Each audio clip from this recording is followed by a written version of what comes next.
Em nome do Pai, do Filho e do Espírito Santo. Amém. Sejam todos muito bem-vindos. Obrigado pela sua companhia. Uma alegria estar com vocês mais uma vez para meditar a Palavra de Deus. Quero agradecer também a todos que estão rezando pela minha recuperação da voz, a tosse, sempre atrapalha na evangelização, mas mesmo assim estou aqui com vocês, porque eu sei da importância da Palavra de Deus. Então, muito obrigado a você que reza por mim também. Hoje é sábado e nos sábados nós também fazemos um pequeno exame de consciência. O que você fez ao longo desta semana? O que poderia ter sido diferente? O que poderia ter sido melhor? Então vamos fazer a nossa oração, fazendo também esse exame de consciência e também nos fortalecendo para que a semana que irá iniciar seja uma semana cheia de paz, cheia de bênçãos. Quero saudar a você que é novo nesse canal de evangelização, que se inscreveu há pouco tempo, a você que é membro desse canal de evangelização. Muito obrigado a você que me auxilia para que eu possa chegar a tantas e tantas casas espalhadas pelo nosso querido e amado Brasil. Cada vez mais estamos expandindo o nosso canal de evangelização. É um a um, todos os dias, e assim nós vamos crescendo também na evangelização, nesse conhecimento da Palavra de Deus, e não só no conhecimento, mas também na vivência. Vamos para a meditação de hoje. Evangelho retirado de Lucas, capítulo 20, versículos 27 até o versículo 40. Vamos prestar bem atenção no texto, que o texto de hoje é bem importante. Ele fala sobre a ressurreição dos mortos. Os saduceus dizem que não existe ressurreição dos mortos. Alguns deles se aproximaram e perguntaram a Jesus: Mestre, Moisés nos deixou escrito: se alguém tiver um irmão casado e este morrer sem filhos, deverá casar com a viúva e dar descendência para o irmão. Pois bem, havia 7 irmãos. O primeiro casou e morreu sem ter filhos. Também o segundo e o terceiro casaram com ela. E assim os 7, que morreram sem deixar filhos. Por fim morreu a mulher. Na ressurreição, de quem essa mulher será esposa? Pois os 7 a tiveram como esposa. Jesus lhes respondeu: os filhos deste mundo se casam e se dão em casamento. Mas os que forem julgados dignos de participar do outro mundo e da ressurreição dos mortos, não tomam nem mulher nem marido, porque já não podem morrer, pois são como anjos e são filhos de Deus, sendo filhos da ressurreição. O próprio Moisés, na passagem da sarça, mostrou que os mortos ressuscitam, ao dizer que o Senhor é o Deus de Abraão, o Deus de Isaac e o Deus de Jacó.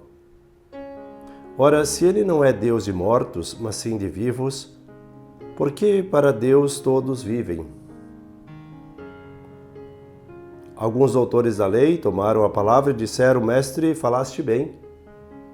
E ninguém mais tinha coragem de lhe fazer perguntas a respeito de coisa alguma.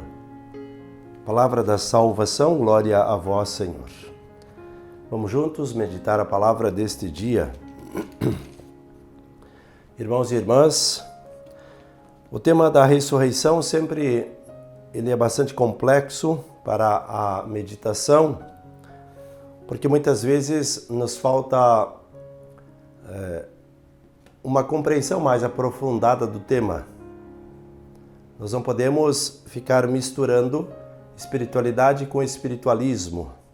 Muitas pessoas, e aí inclusive eu não sei se vocês ou não, eu preferia que não, mas muitas pessoas creem na reencarnação. Nós, enquanto cristãos, nós não cremos na reencarnação, nós acreditamos na ressurreição.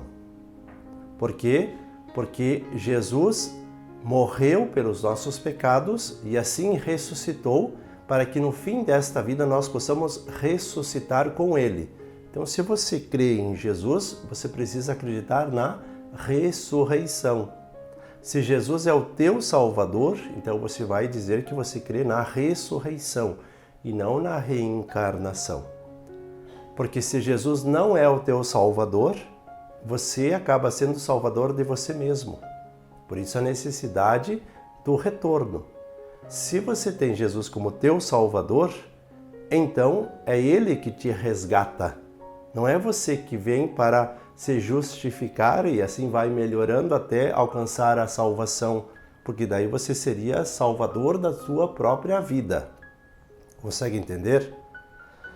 E dentro desse contexto, haviam pessoas estudadas, inclusive, como diz o texto, os saduceus, que eles não acreditam na ressurreição dos mortos e começaram a fazer perguntas para Jesus. E aí dá um exemplo desse homem que tinha mais irmãos, mais 6 irmãos, então no total eles eram em 7, e o primeiro tinha casado com a esposa, com a mulher dele. E aí a lei dizia que quando o irmão morre, quem assume a esposa é um outro irmão, para permanecer esse vínculo familiar. E aí, um a um foram morrendo e casando-se com aquela mulher. Então, os 7 se casaram com aquela mulher.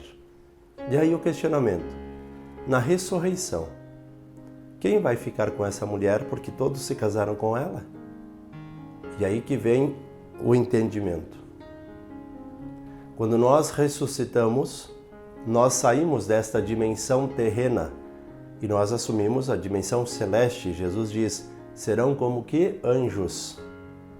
Então não há esse dar-se em casamento, nem o homem, nem a mulher, ninguém casa-se. Na dimensão celestial é uma dimensão contemplativa, onde nós vamos contemplar a Deus face a face, nesse ambiente celestial. É totalmente diferente da situação terrena que nós vivemos aqui.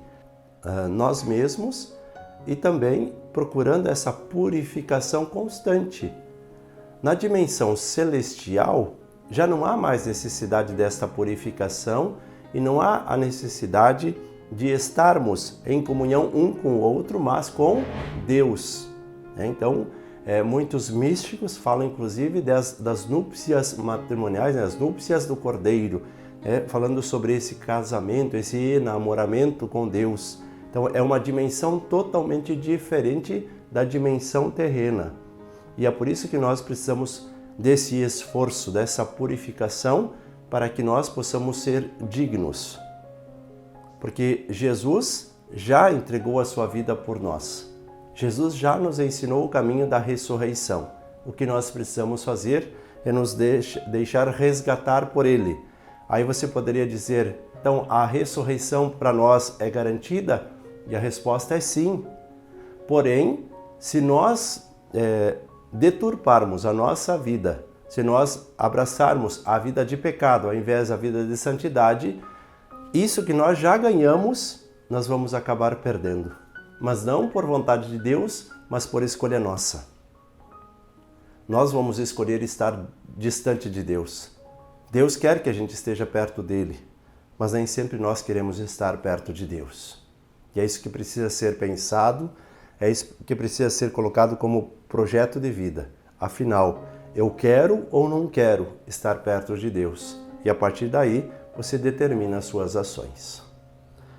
Peçamos a bênção em nome do Pai, do Filho e do Espírito Santo. Amém. Meus irmãos e minhas irmãs, permaneçamos na paz e até o próximo momento de oração.